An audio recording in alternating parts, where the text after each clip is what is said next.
से दूर रहना ही श्रेयस्कर है। ये आपका लाभ तो कहीं नहीं करेंगे, और न इनके पास, इनको सुनने से, इनको देखने से आपको भगवान मिलेंगे। आप केवल चकाचौंध में अंधे हो जाएंगे, आपने की मति समाप्त हो जाएगी। कहते हैं ना, ब्रेन वॉश हो गया, मति धुल जाएगी। अब ये छप जाएंगे, आप इनको देखकर भगवान को देखेंगे। बस यही भगवान से विमुख हो गए। भगवान को देखने के लिए किसी और के चश्मे की आवश्यकता नहीं, अपना चश्मा ही पर्याप्त है। किसी और के उधार लिए चश्मे से भगवान को देखेंगे।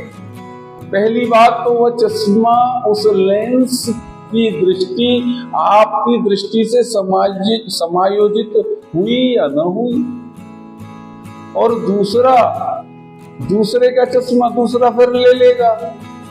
भगवान को देखने के बाद तब तो थोड़ी होना है, इन्हें तो देखते ही रहना है, क्योंकि ये है ही ऐसे, इनसे कोई अघाता ही नहीं, तब तो होता ही नहीं। तो अपना चश्मा बनाओ, अपना विजन बनाओ, अपनी मति बनाओ, अपने बुद्धि विवेक जागृत करो और भगवत समर्पित हो। किसी की सुन के कोई गुरु, कोई मध्यस्थ आपको भगवान का नहीं बना सकता, जब तक आप अपना स्वयं का विवेक, स्वयं के मनोरथ, स्वयं के भाव भगवान को अर्पित नहीं करेंगे।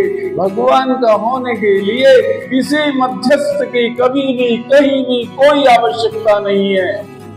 मेरी बात में विश्वास नहीं हो, स्वामी राम सुखदास जी महाराज की गीता प्रेस से प्रकाशित क्या गुरु बिना मुक्ति नहीं, एक छोटी सी पुस्तिका है, उसको पढ़ लीजिए।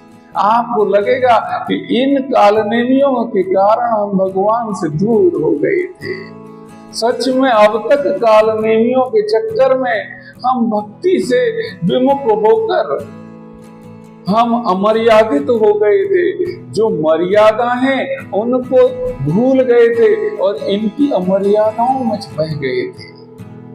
वहां आपको उचित अनुचित का बोध होगा, वहां आपको संत और कालनेमी का बोध होगा, वहां आपको भगवान की कृपाओं का बोध होगा, और मेरी बात का भी बोध होगा कि गुरु की कोई भी आवश्यकता भगवान का होने के लिए नहीं है।